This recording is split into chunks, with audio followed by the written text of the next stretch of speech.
கேள்வி பார்வையாளருக்கு வணக்கம். இந்த நேர்காணலில் நாம் சந்திக்க இருக்கும் சிறப்பு விருந்தினர் அண்ணா திராவிட மக்கள் முன்னேற்ற கழக பொதுச் செயலாளர் வழக்கறிஞர் பசும்பொன் பாண்டியன் சார். வணக்கம். வணக்கம். தாவேக அரசு அமைச்ச பிறகு இந்த தலைமைச் செயலக பிரச்சனையும் தற்போது சூடு பிடிக்க தொடங்கி இருக்கிறது. தலைமைச் செயலகமே பல்வேறு இடங்களில் மாற்றலாமா என்ற ஒரு கருத்து பேசப்பட்டு வரக்கூடிய சூழல்ல முதலமைச்சர் விஜய் அவர்களுடைய அலுவலகம் கூட 10வது மாடிக்கு மாற்றப்படுவதா ஒரு தகவல் வருகிறது. என்ன நிலவரம் சார்? மாற்றம் தான், மாற்ற வேணும் சொன்னாங்கள நாட்டு மக்கள். இதான் மாற்றம். என்ன மாற்ற வேணும்? காலங்காலமாக குமாரசாமி ராஜா, ஓமந்தூரா, ராஜாஜி, அண்ணா, பக்தவச்சலம், காமராஜர், எம்ஜிஆர், அம்மா, கலைஞர், ஸ்டாலின், ஓபிஎஸ், எடப்பாடி, ஜானகி அம்மா அனைவரும் அலங்கரித்த, அனைவரும் அமர்ந்து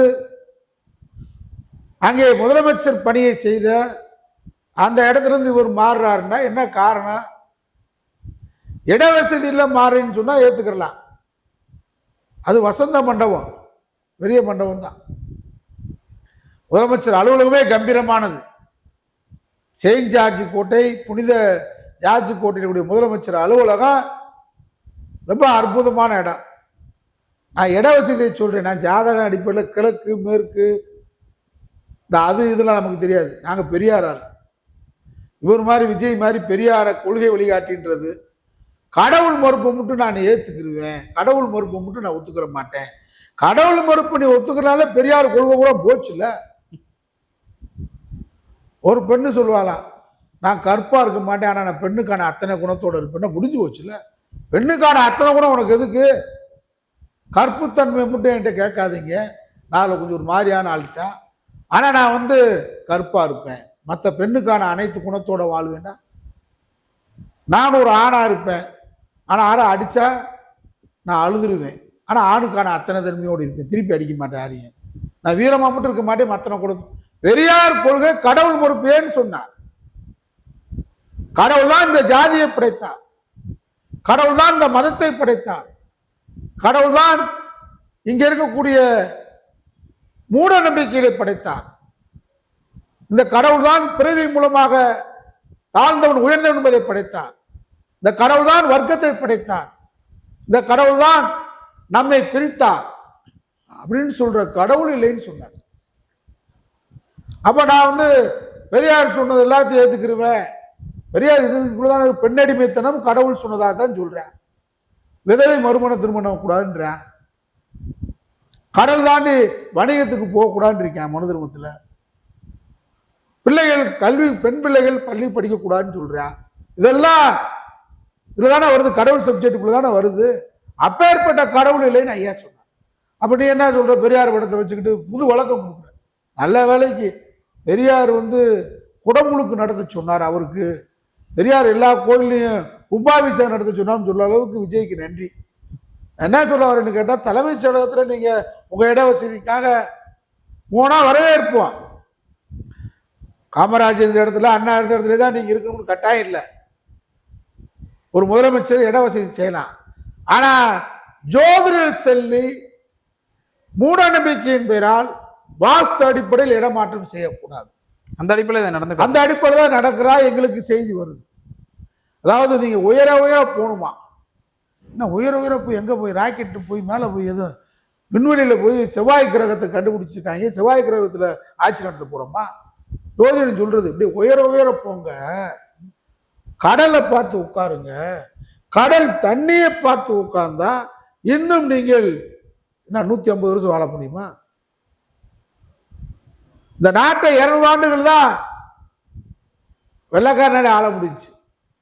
எத்தனையோ சாம்ராஜ்யங்கள், இந்த சாம்ராஜ்யத்தை மன்னர்கள், அரசியல், பிரிட்டிஷ் சாம்ராஜ்யம், இஸ்லாமிய சாம்ராஜ்யம், ஐரோப்பிய சாம்ராஜ்யம், டச்சுக்கார சாம்ராஜ்யம், பிரெஞ்சு சாம்ராஜ்யம், எத்தனையோ பேரரசுகள், அனைத்து மண்ணோடு மண்ணாக தான் அரண்மனைகளும் அரசர்களும் இந்த மண்ணில் சூடில்லாமல் அழிந்திருக்கிறதான் வரலாறு.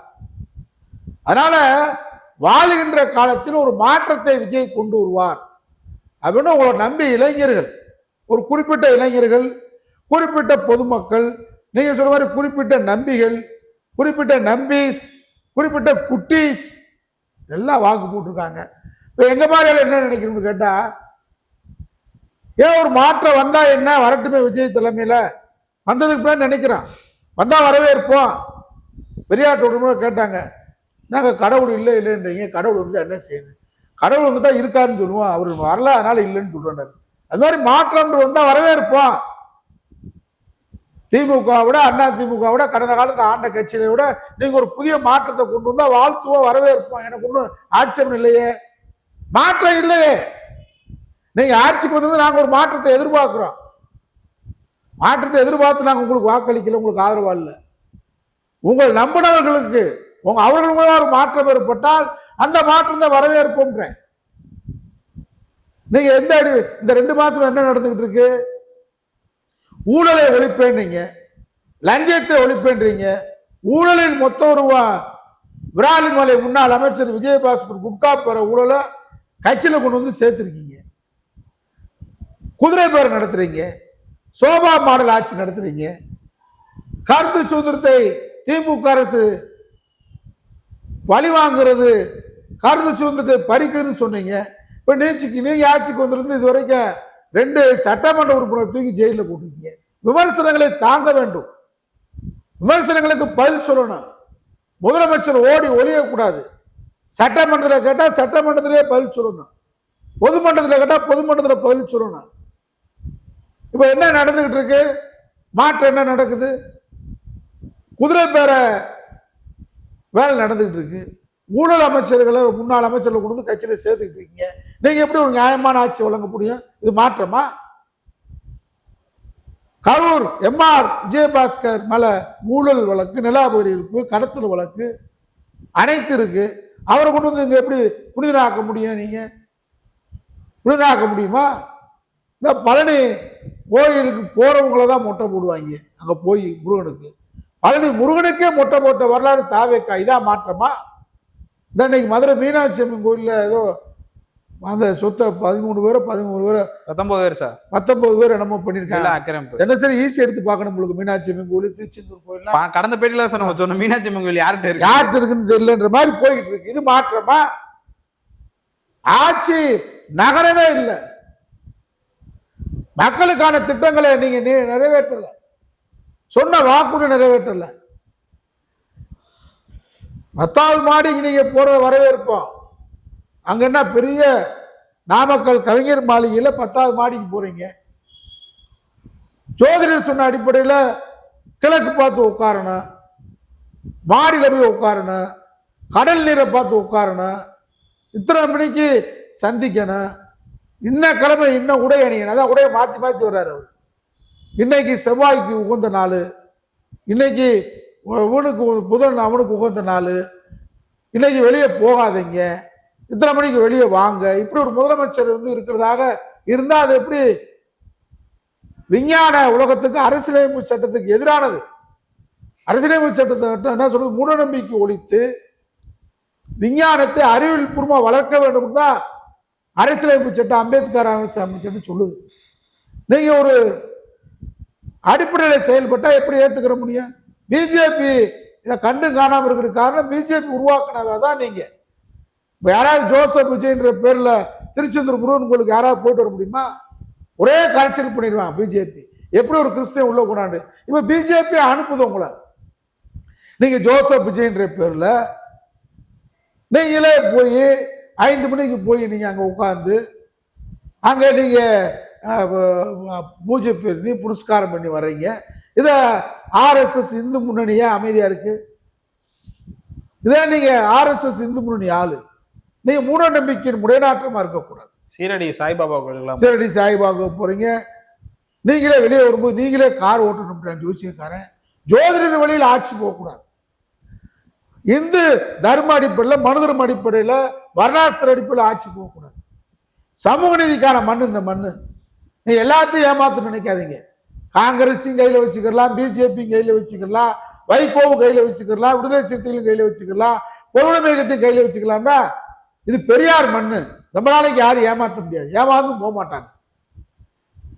இந்த 75 நாள் 80 நாள் ஆட்சியில மக்களுக்கான திட்டங்களை, மக்களுக்கான பிரச்சனைகளை எதுவுமே முன்னேறல. அரிசி விலை கடுமையா ஏறிக்கிட்டு இருக்கு. எங்கு பார்த்தாலும் கோடை வெப்பம், குடிதண்ணீர் இல்லை, வேலை வாய்ப்பு இல்லை, படித்த இளைஞர்களுக்கு வேலை வாய்ப்பு இல்லை, உத்தரவாதம் இல்லை. 4000 ரூபாய் படித்த இளைஞர்களுக்கு வேலையில்லா கொடுப்போம்னு சொன்னீங்க, எதிர்பார்த்துட்டு இருக்காங்க. 2500 ரூபாய் பெண்களுக்கு மாதம் கொடுப்பேன் நீங்க எதிர்பார்த்துட்டு இருக்க. பேர் மாற்றம், உரிமை பயணம், பெண்கள் உரிமை பயணத்துக்கும் விடியல் பயணத்துக்கும் பெண்கள் பயணத்துக்கு என்ன வித்தியாசம் இருக்கு? பேர் மாற்ற ஒரு பெரிய விஷயமா? பெயர் மாற்ற ஒரு பெரிய விஷயமா? அதை பண்ணிட்டு இருக்கீங்க. காமராஜர் பேர்ல நீங்க காலை உணவு திட்டம் கொண்டு வந்து வரவேற்கிறேன் காமராஜர் பேர்ல. ஆனா ஒரு புது திட்டம் கொண்டு வந்து செய்யணும். காமராஜர் பேர் வச்சா வரவேற்கலாம். இது ஏற்கனவே ஸ்டாலின் முதல்வரின் காலை உணவு திட்டம் வச்சிருக்காரு. பெயர் மாற்றத்தினால என்ன ஆக போகுதுன்னா ஜோசியக்காரன் சொல்லி செய்றீங்க. எப்படி சரியா வரும்? காமராஜரை கைது செய்ய வேண்டும் என்று இந்திரா காந்தி நெருக்கடியின் போது சொல்லும் போது, காமராஜரை கைது செய்தால் இந்த முதலமைச்சர் பதவி எனக்கு தேவையில்லை என்று சொன்னவர் கலைஞர். அது வரலாறு. காமராஜர் இறந்தார் என்னுடன் கிண்டியில போய் அந்த முள் புதருக்குள்ள கருவளமுள்ள கலைஞர் இறங்கி மலை கொட்டிட்டு இருக்கு, டார்ச் லைட்டோட உள்ள போய் முதலமைச்சர் அங்கே கலைஞர் காமராஜருக்கு அரசு மரியாதையுடன் இறுதி மரியாதை செய்தார். அது உண்டு. பிபி சிங் பிரதமராக இருக்கும் போது விமான நிலையத்துக்கு காமராஜர் பேர் வைத்தார். சென்னையில மருத்துவமனை, அரசு மருத்துவமனைக்கு ராஜீவ்காந்தி பேர் வைத்த ஒரு கலைஞர். காமராஜருக்கு எப்படி பெயர் சூட்டணும், எப்படி மகிழ்விக்கணும், அவர் எப்படி பாராட்டணும், அவருடைய தியாகத்தை எப்படி இந்த நாட்டு மக்களுக்கு கொடுக்க வேண்டும் என்று சொன்னது திராவிட முன்னேற்ற கழகம். காமராஜர் பிறந்த நாளை கல்வி நாளாக அறிவித்தது ஸ்டாலின் அரசு, சமத்துவ நாளாக அறிவித்தது அம்பேத்கர், சமூக நீதி நாளாக அறிவித்தது பெரியார் பிறந்த நாள். ஒரு புது திட்டம் கொண்டு வாங்க. பழைய திட்டத்தின் பெயர் 5 வரியில திருச்சியில காமராஜர் பேர்ல நூலகம்.